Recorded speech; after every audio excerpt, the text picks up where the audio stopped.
El rezago educativo tiene una estrecha relación con la pobreza y la marginación que existe en nuestro país. Expertos señalan dos factores que también intervienen. Veamos.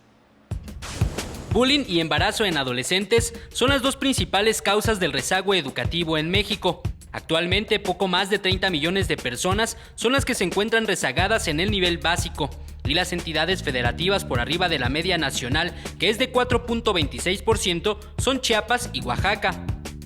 Claramente el fenómeno de deserción escolar, no solo en México, sino a nivel mundial, está asociado a muchos factores, pero uno de ellos, y en el que sí podemos incidir desde la delegación de la Ciudad de México, es el embarazo adolescente. De acuerdo a especialistas, la problemática tiene efectos colaterales, y es que mantiene una relación directa con los niveles de pobreza y marginación que todavía existen en el país. Si no se abate el rezago educativo, no se rompe el círculo vicioso de la pobreza. Sin abatir el rezago educativo, no podemos acabar verdaderamente con la pobreza que aqueja a la Ciudad de México y en general al país.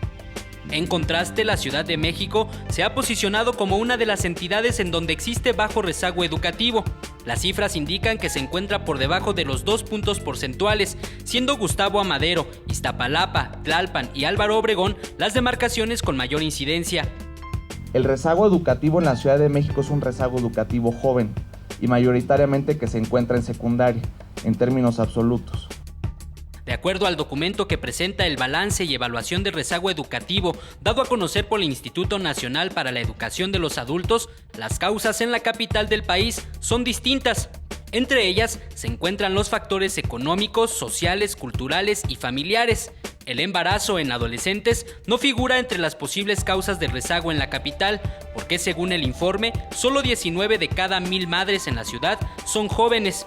Con imágenes de Joel Arias, Eric Pinto, 21 Noticias.